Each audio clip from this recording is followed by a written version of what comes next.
चितरे महलिया जी पापा नीचे है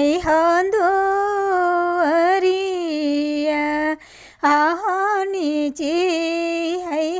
दुआरिया रे ऊँची तोरे महलिया पापा नीचे है दुआरिया आहो नीचे है दुआरिया रे बड़ा रौरिया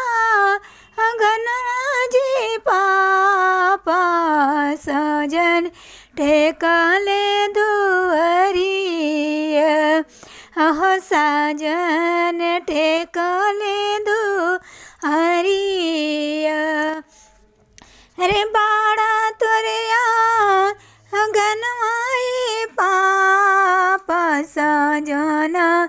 टेकले दुआरिया सजन टेकले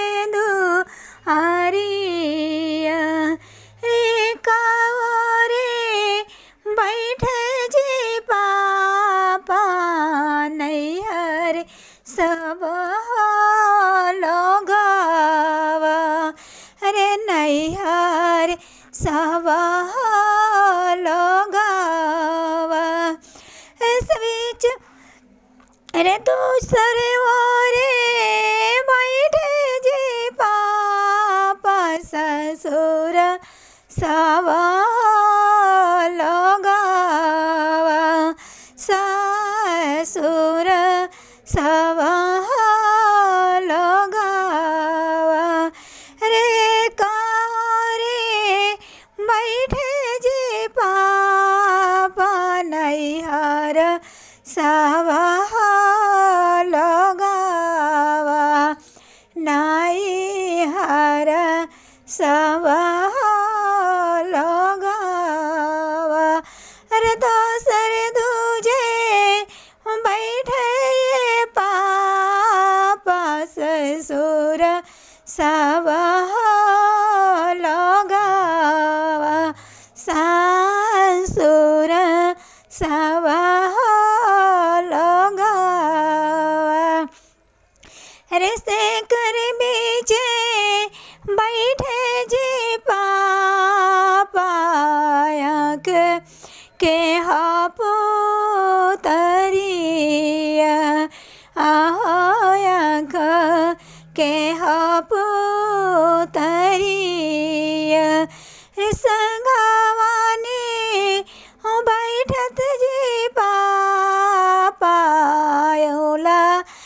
राह दामदवा आहो दूला राह दामदवा रे बेचवाने बैठे जी पापा के पुतरिया आहो के पुतरिया रे संगवानी बैठत जी पापा कौन समधि के बेटावा कौन समधि के बेटावा आझा देवा हाथो जी पापा धिया वाह तो हार आहो धिया वाह तो हार रे आझो दिनवा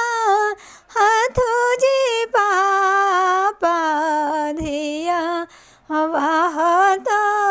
हार आहो धिया वाह तो हार कल्हा होई जय है हो पापा दूसरे के हो घर रे कले चली जय हे पापा दूसरे के हो घरवा आहो दूसरे के हो घरवा ऊँची तर महलियाए पापा नीची राउर दुआरिया नीचे राउर दुआरिया आंगन तोहर बड़ा जे पापा साजन टेकाले दुआरिया साजन टेकाले दुआरिया।